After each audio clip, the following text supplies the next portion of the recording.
Good afternoon.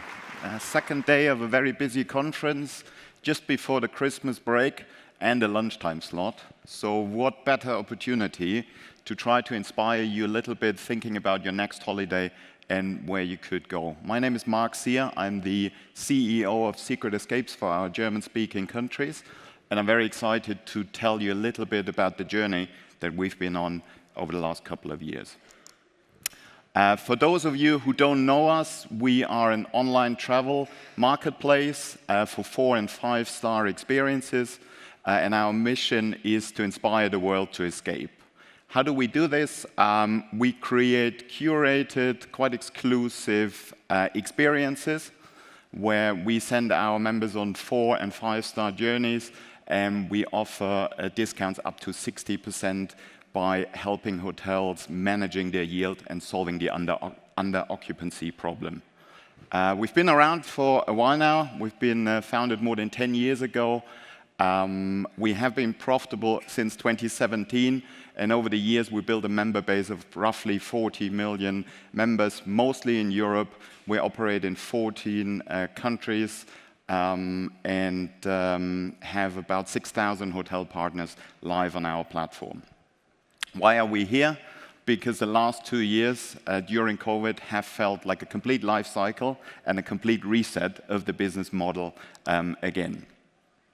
As I was saying, the last 2 years have been a roller coaster in travel, and I'm sure each one of you has had personal experiences with travel disruptions.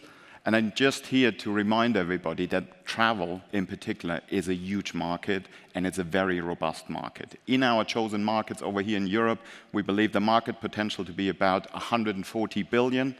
Demand has bounced back. We actually see double-digit growth. There's this term of revenge travel where people actually want to travel even more because they have been locked up over the last 2 years. So it's a very buoyant and rebound market overall. Our chosen market segment at the moment is 4 and 5 stars, so that's the luxury end of it. And our value proposition works really, really nicely in times of economic uncertainty because our customer base typically has the money to go on travels, but who doesn't want to feel good of getting a great deal for what they're doing? So huge market upside. Also, if you look at the online part of it, only 60% of all transactions are actually done online, which is a bit of a surprise when you're new to the market. So there's huge tailwinds here as well to see a growing market overall. We're a niche player. We have about 2% market share in our chosen market, so lots of opportunity to grab market share going forward. What's different, you might ask, with us? What we do is we provide a curated experience. Rather than putting a lot of hotels on a platform, we actually have a team of experts who handpick probably around 4,000 to 6,000 deals at any given point in time. We also invested quite early in 2017 in personalization and AI. So what we want to bring to you is a bit of inspiration to inspire you to take experiences that you haven't even thought about. So what we're selling is more than just rooms.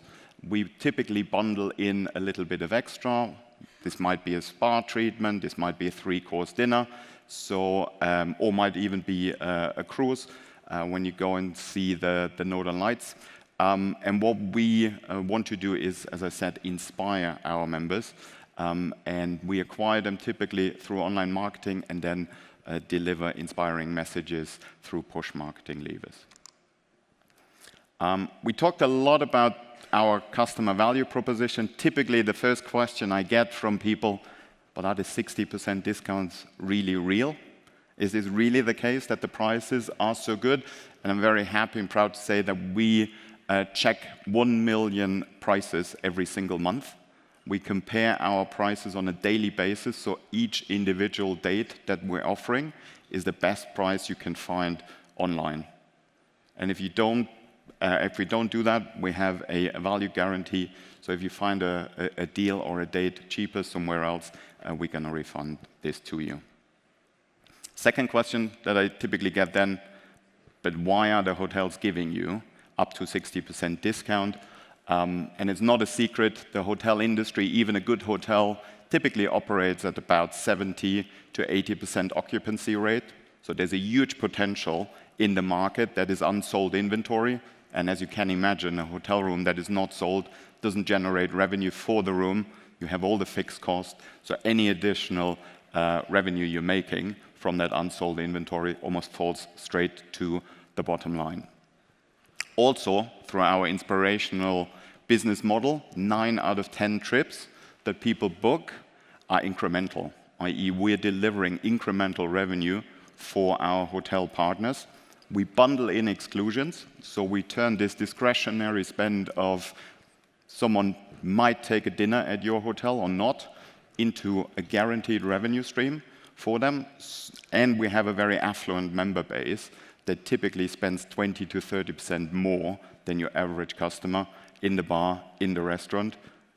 And everyone who knows the hotel industry knows this is where the actual EBITDA is generated, i.e. it's the on-site spend. So in summary, we typically help our hotel partners generate more revenues despite us giving higher discounts.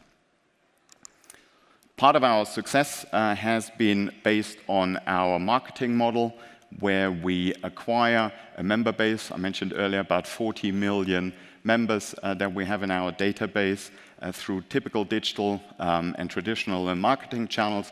The member signs up, and we, from that point onwards, serve him inspiring messages through our captive audience, either through email or app or social channels. And that generates first and repeat purchases. How does that look when you look at financial numbers? We have, over the years, built very, very profitable cohorts. What I picked here on the left-hand side is a random, rather old cohort from 2014, and what you can see is the revenue that cohort is generating has been growing every single year. And it's been growing for 2 reasons. The first one is we see a lot of repeat purchases. That's the light orange chart that you see there. But we also found that even 5 years after they signed up, there's still some people making their first purchase. So that makes it a very profitable business model with a lot of cohort value, and our CAC to LTV ratio is very good of that, because there's an ongoing stream of revenues going forward. So marketing pays back many times over in our business model.